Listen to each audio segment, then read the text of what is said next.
How's it going, my dudes? Welcome back to another video. Today we're going to talk a little bit about what we can expect in the New Year's banner and whether or not I think this is worth pulling for. So obviously with every opinion, this could differ from yours greatly, or it could be in line with what your expectations are. So take all my opinions with a grain of salt. It may not be the truth, I'm not an expert, but these are just what I feel about the characters. Now naturally, if you're going to be a collector, then this banner is a definite pull for you because these are all limited characters. But if you're mini-maxing and you're a true free-to-play player, unlike me, you may want to rethink whether you want to summon or not, depending on what your strategy is. So let's begin. First 5 stars, Noen, New Year. So I guess she has a non-New Year version, I'm not sure, but she's a fire type. Her leader buff is Cosmic Idol Power, fire characters attack plus 50% and buff duration plus 25%. This is going to be quite interesting. The genre of the abilities right here that you're going to see are kind of tailored towards buffs, just like how the Christmas editions were tailored towards fever. Pretty decent leader buff right off the start, and this is her skill. Knocking Heart Miracle grant fire leader attack buff plus 50% for 20 seconds. Grant allies Powerflip damage buff plus 100%, and you heal all combatants by 10%, improves on fire type characters with a pretty okay decent skill cost of 500. Let's look at the first 3 abilities. Okay, the 4, 5, 6, that will come in the later half of next year. So ability number 1, fire characters buff duration plus 10%, same as her leader skill over here, more buff duration. Ability number 2, when a character's skill activates, leader attack plus 5%, caps out at 50%, and combo count needed for level 3 Powerflip reduces by 2. So this character is just boosting the leader a lot, right? And she also grants attack buffs and Powerflip damage buffs to the leader. So basically with this character, you're going to be doing a lot more damage on your fire multi-ball Powerflip team. And finally, ability number 3, when own skill activates, grant fire characters multi-hit buff 2 times plus 30% damage for 15 seconds. We all know what this is. If you're running a lineup full of fire as a main, they're all gonna hit twice during their normal attacks, but don't forget that some of your summoned multi-balls will actually get buffs. Okay, and by some, I really mean Marina's multi-balls. Okay, so Marnie's multi-balls, they don't get buffed at all. So anything that doesn't look like a humanoid will not receive buffs. Only like the pirate or Oreo summons as well will receive buffs. I believe even your multi-balls here will receive this, and they will start to hit twice as many times, doing a little bit more damage as well. So this is really hype. I think this character is really good. A very strong character that can easily replace the main slot where Annie used to fill in. You don't really need Annie over there anymore because you're gonna have Hanabi as the lead, which grants everyone 100% skill gauge anyway. So this character has a really strong presence in fire multi-ball Powerflip teams. Now moving on to something that is not fire, we have Ellya, New Year's. She's a water type with a leader buff, the Kimono Magician Splendor. Water characters attack plus 60% and skill damage plus 120%. This is nuts.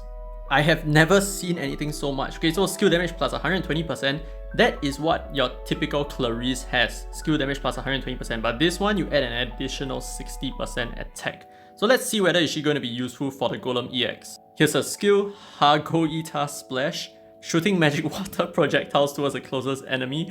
Deal water damage to struck enemies. Damage scales with combo count, so there is an unlimited ceiling. Basically very similar to what she originally is. Ability number 1, when own skill activates, own attack plus 10% and own skill gauge plus 10% for up to 3 times. Okay, so it's very similar to her Light Ellya version, except that Light Ellya has no limit to her skill gauge going up. There is no 3 times cap. Ability number 2, every 30 combo, own attack plus 12.5%, caps out at 75%, okay.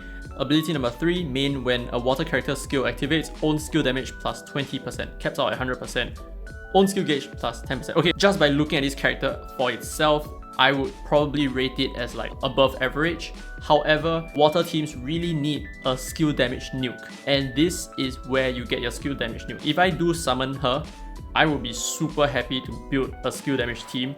This is going to be super cool for Golem EX. I guarantee you that with my money on the line. But of course, just on paper itself, she's pretty okay. There are many characters of other elements that do much better things than she can. It's just for the fact that she's water type. Now moving on, we have Rebecca New Year's, attribute Wind. She is going to be a 4-star. Leader buff is Daibiaku's Blessings. Okay, Wind characters attack plus 80%, fever mode duration plus 25%. Nice. So here's another Wind Fever unit.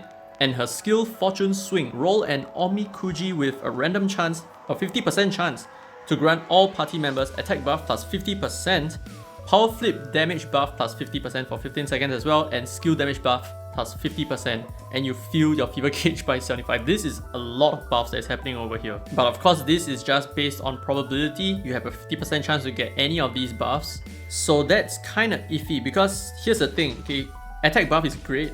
It's always good to have, but the thing is power flip buff, it's a hit or miss. Okay, you may or may not need it, and especially if you are going for skill damage, you don't really want to get power flip at the same time. They don't overlap in any sense.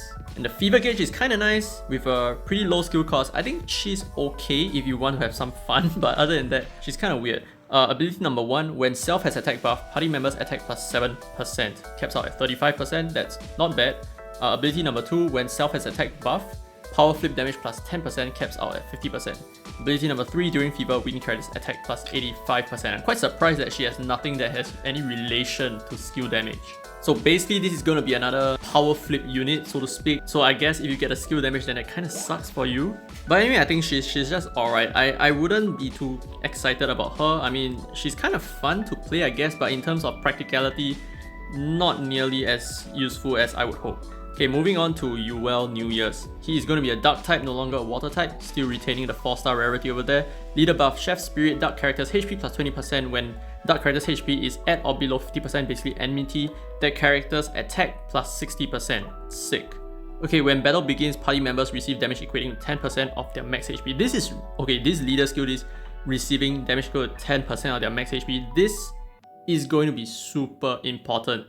For a lot of lineups out there running enmity teams, sometimes they are generally missing that 10% HP that would otherwise create a very solid enmity comp that doesn't require a unit that performs less just for that 10% HP reduction. So this leader skill, you may not really understand what I'm talking about because I haven't actually covered any dark teams, but I can guarantee you that this leader skill, with the fact that it's reducing your HP by 10%, is very good. I don't want to confuse you guys, so let's move on. Skill, Venomous Edge, deal dark damage to enemies in front.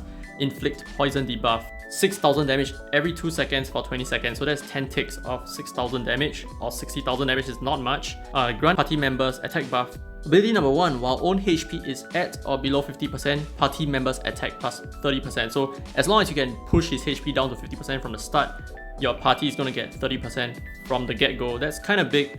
And ability number 2, while self has attack buff, party members attack plus 30%. Take note that ability 1 doesn't actually power ability 2. You need an actual attack buff, not a passive attack buff. And ability number 3, dark characters dealt damage to enemies with poison debuff increases by another 20%. So this is super good, especially if you're going to run poison in your dark comp. I've said this before, but this will allow your enmity team to do even more damage. Extra damage dealt to enemies with poison debuff works multiplicatively. You're basically doing 20% extra final damage. Moving on to the final character over here, New Year's Luluka. Okay, so I'm really excited for this character in particular. She's going to be a 4-star fire character with power flip as her focus. So special coverage, power flip damage plus 90%. Fire characters buff duration plus 10%. Kind of similar to Noen, but I think Noen is slightly stronger here in the sense that Noen has 15% more buff duration. That's going to upkeep your buffs for such a long time, plus fire multiple power flip teams, they are just all about constant DPS, just hitting and power flipping continuously. So the longer your buff duration, the better. So it's not the same as skill damage comps where you need your buffs to just happen at a split moment and that's good enough.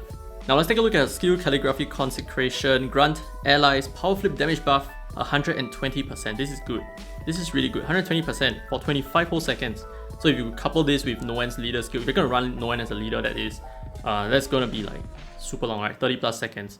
Ability number 1, every 5 power flips, fire characters attack plus 8%. So this is naturally a very good ability over here, caps out at 40%. Ability number 2, while all party members have power flip damage buff, grants self multi-hit buff. So that's a little bit more DPS and translates directly into power flips.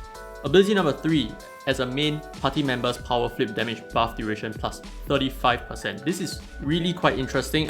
If you really want to have like a very long power flip buff, then this is probably the way to go. 35% over here, then you add like 25% from Noen's lead. It's gonna be quite awesome. So here are my final thoughts. If you have a fire multi-ball power flip team, importantly you must have a marina. Okay, if you do not have a marina, this may not be that good for you. You kind of need Marina to fully utilize the power of Fire Multi-Ball Powerflip team. As for Noen and Luluka, I think if you really want to go Powerflip, go for it. These units are super good for you. Very, very 100% worth pulling for. And if you're gonna want to focus on building a really good water team, then Ellya here, I think right now she's going to be the best water DPS. Sonya is gonna be chucked to the side. This will be the main focus right now. And as for Rebecca over here, if you kind of want to like waste time a little bit, play something fun, go for it. And as for Yuel, he's going to be really good. But you don't really see a lot of duck teams running around, but he's going to be really good for duck teams out there. So there you go. All in all, I'm just going to say that for this banner, it is really worth pulling, but mostly only if you are either Fire Multi-Ball Powerflip user or you're trying to improve on your water team. Other than that, the banner is actually skippable, guys. So that's it for this video. It's been a very long one. I'm so sorry for that. I don't normally like to make long videos, but I think there's a lot to talk about for these characters. And I haven't even covered everything. Okay, like for example, Noen, she is a support type as well. So if you use her as a leader, she's going to give you a really good power flip ability. But that's all the time I have for today. So if you like the content, don't forget to leave a thumbs up. If you disagree with anything, let me know down in the comments. This has been Free to Play, by the way. And as always, I will see you in the next video.